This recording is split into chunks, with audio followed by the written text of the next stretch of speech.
Well, today, the world is going to be finding out if the US has been in recession for the past 6 months. And considering the White House is preemptively trying to change the definition that has worked for almost 50 years, I think it's pretty likely that we're in one. But what does that even mean for you? We've been in a recession. It's not like it's a forward indicator, it's just a view of how people and businesses and the government together have spent money in the past. Is a news headline that says we're in recession really going to change anything for you? Probably not, but I think the takeaway here is that we are wading into murky economic waters, and it's important to have some sense of direction on how to manage your money through this difficult period. Because if things do continue to get worse, people tend to make decisions with their emotions. It's kind of like if you were thrown in the middle of the wilderness without survival training or without any plan on how to survive and escape. You're probably going to end up just panicking and making a bunch of mistakes that you would have easily avoided if you had some kind of basic plan in place. And that's where our man Charlie Munger comes in. Last week, he sat down for an interview with the Australian Financial Review, a highly reputable news organization that never writes hit pieces or exaggerates the truth for clicks, obviously. Unfortunately, the AFR put this interview behind a paywall, and for some reason they haven't quite figured out yet that nobody wants to pay for news. So I did what any reasonable person in my position would do. I opened Twitter and found every single quote from the interview for free. And hey, you might think that's a little unfair and that I should just pay for the article, but the thing is, I'm actually doing the AFR a favor, because if I was to pay for this article, I would simply be prolonging the death of the AFR, and I really would just hate to see them in pain. Anyway, before we get to Charlie Munger's thoughts from this interview on inflation and the broader economy and how he's thinking about navigating this with his stock market investments, there's actually a couple of other things that he spoke about during this interview that I also want to talk about and kind of break down for you. I do want to give a big shout out to the Transcript on Twitter who put the thread together. Go and share the love and give them a follow. And hey, while we're clicking buttons, why not hit subscribe and help me reach 100,000 subscribers, which we are getting excruciatingly close to. There's a couple of things that Charlie Munger said around cryptocurrency that I thought was quite interesting. One of his quotes was, "I think anybody that sells this stuff is either delusional or evil. I won't touch the crypto. I'm not interested in undermining national currencies of the world. Total avoidance is the correct policy. Never touch it, never buy it, let it pass by." And the thing is, Charlie Munger is right to some extent. There's a lot of delusional people and a lot of stupidity in the crypto markets, and I think this CoinDesk commentary on Charlie Munger's interview is a perfect example of that. This adorable gentleman over here, Mr. Charlie Munger. The American billionaire says that he will never touch crypto. Munger is a VP of Berkshire Hathaway and right-hand man of Warren Buffett, whatever. And if you Buffett. Warren Buffett, Wendy, we need to just stop there. I'm hungry, okay? I have a French twist.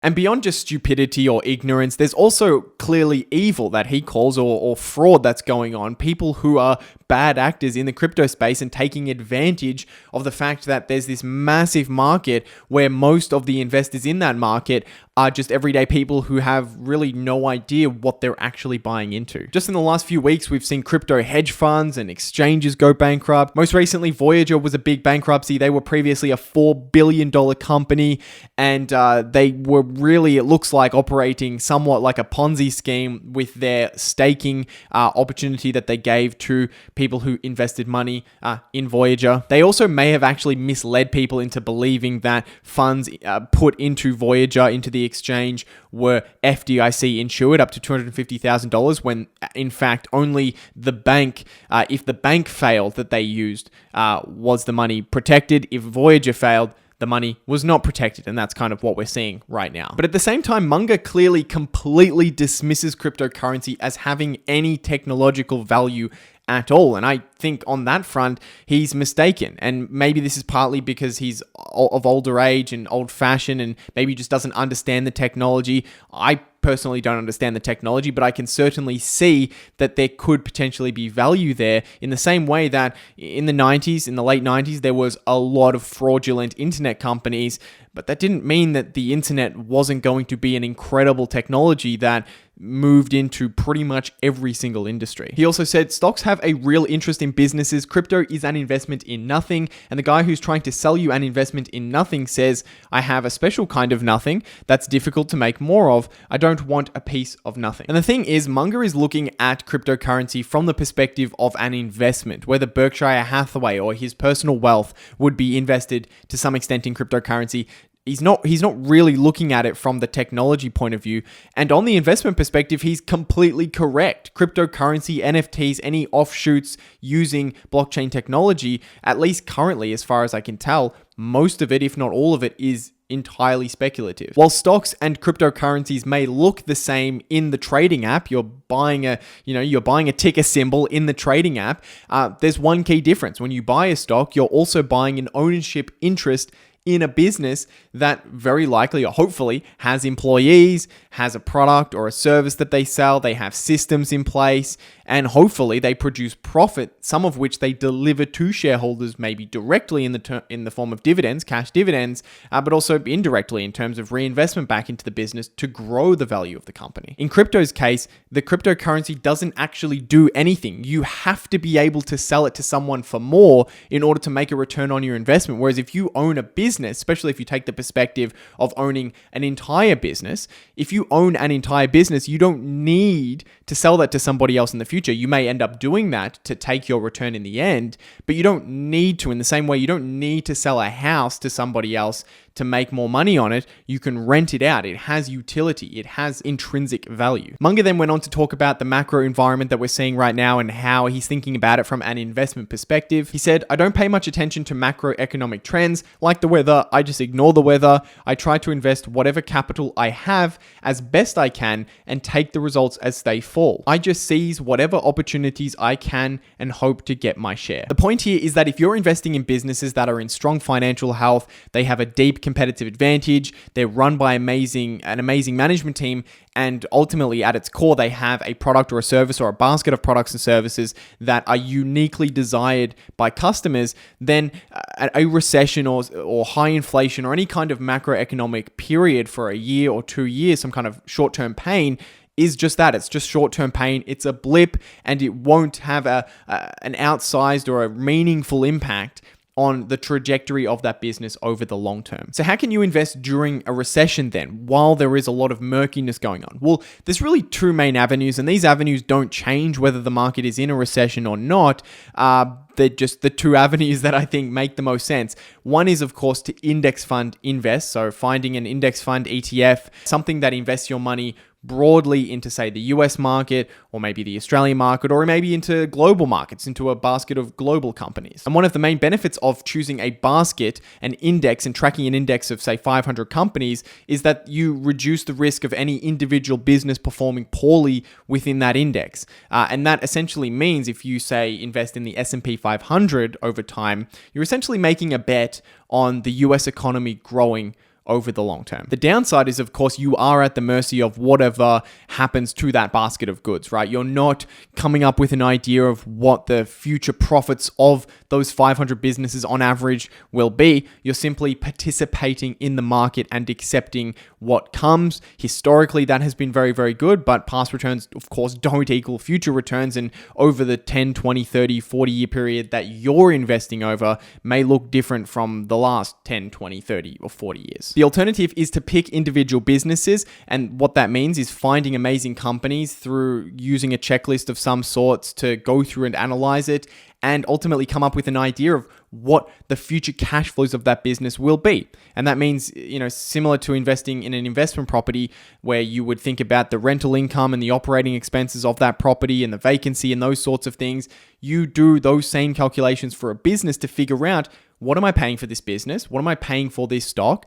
And what am I likely going to get back from it if I held it for the next decade? And the risk of being an individual stock picker is, of course, significantly higher than risks associated with just buying the S&P 500, a basket of 500 companies. However, that risk isn't equally applied to all stock pickers. Your ultimate risk, in other words, the uncertainty of future outcomes for your investment portfolio depends heavily on your ability to analyze those companies and then ultimately your understanding of those businesses and what they may very well do in the future. In other words, if you're able to correctly identify over and over again businesses that have very, very certain future cash flows and buy those businesses at prices far below their future cash flows, then arguably your risk is actually certainly lower than the average person stock picking, but maybe even lower than someone who is just investing broadly and essentially blindly into the US economy. If you're interested in seeing my checklist of basically all of the things that I go through before I invest in a company, then it's on my website. I'll leave it linked down in the description below. Feel free to check it out if you're interested. On inflation, he said, I'm always aware of it, but it doesn't stop me from operating. I'm 98 and a half years of age, and I've seen a lot of inflation. I intend to live through inflation. I've lived through a lot of it already in my long life. It doesn't discourage. Again, inflation does have a real impact on individuals and businesses, but if you're investing in amazing companies run by great people and with products that have something so uniquely desired by customers that they will come back after some kind of short-term period where they may stop spending as much as normal, then inflation is not going in the short term is not going to be something that you really need to think about when it comes to your investment portfolio. Think of it this way. The businesses that have something special that other businesses don't, so where consumers can't substitute away to a similar product, they have to get this product from this business. They're in a powerful position to raise prices through inflation and throughout the other side of inflation, even during non-inflationary periods. Think about how much the iPhone has inflated in price. They've been able to raise the price of that thing in an incredible way, consistently year after year. And people come back and continue to buy it in very, very similar volume. And the reason for that is because it's unique. People can't get the same thing from other companies. So while yes, in the short term, even companies like Apple, you would expect that people may pull back on buying a new phone, over the long term, those businesses will continue to do well because they have something unique. And then the last quote I want to talk about here is on their cash reserves at Berkshire Hathaway, which are now very, very high. He said, we didn't accumulate the cash because we were anticipating a big decline where you can spend it. We accumulated the cash because things got so competitive and prices for good businesses, we couldn't find any good buys. And I think this is a really important lesson between people who are timing the market, trying to find the bottom, and people who naturally build up more cash when things are expensive because they can't find good investment opportunities. There is a distinct difference between those two things. You should not be trying to figure out where the bottom of the stock market is. It's a waste of time. Nobody has been able to do it consistently over time. However, as a value investor, if you are very, very strict on what price you pay for good businesses, then when everything is elevated, you will have less investment opportunities available to you, and cash coming in from your income that you're setting aside to invest will naturally build up. This happened for me in 2019, and then the 2020 crash came and I invested a lot of money, and then through 2020 and through 2021, everything was quite elevated, so I found myself having a larger and larger cash position, and now in 2022, the opposite is true again. And that's very, very different to timing the market. I'm not waiting and sitting back, looking for the bottom of the market and then investing money. I'm always hoping to be 100% invested, but if I can't find investment opportunities, then cash will build up over the short term, over a 6-12 month period. But that's all for today's video. I hope you guys got some value out of it. If you did, make sure you leave a like on the video. And as I said, I'm trying to get to 100,000 subscribers. So if you could hit subscribe, I would very, very much appreciate it. But with that said, hope you guys have a great rest of your week, and I'll see you in the next video. This video is sponsored by SHARESIGHT, a comprehensive portfolio tracking tool that automatically tracks the performance of your investments so you can say goodbye to Excel spreadsheets forever. Unlike data provided by most brokers, SHARESIGHT considers the impact of capital gains, dividends, brokerage fees, and currency fluctuations when calculating returns, which gives you a complete picture of your portfolio's performance. SHARESIGHT tracks shares and ETFs across 40 different stock exchanges, 100 currencies, commodities, and even cryptocurrencies and unlisted investments such as private equity. Plus, SHARESIGHT makes tax time a breeze by giving you a simple but comprehensive view of your capital gains and dividend income impact. Use my referral link in the description below or head directly to sharesight.com/Hamish Hodder to try SHARESIGHT for free or receive 4 months of a yearly subscription.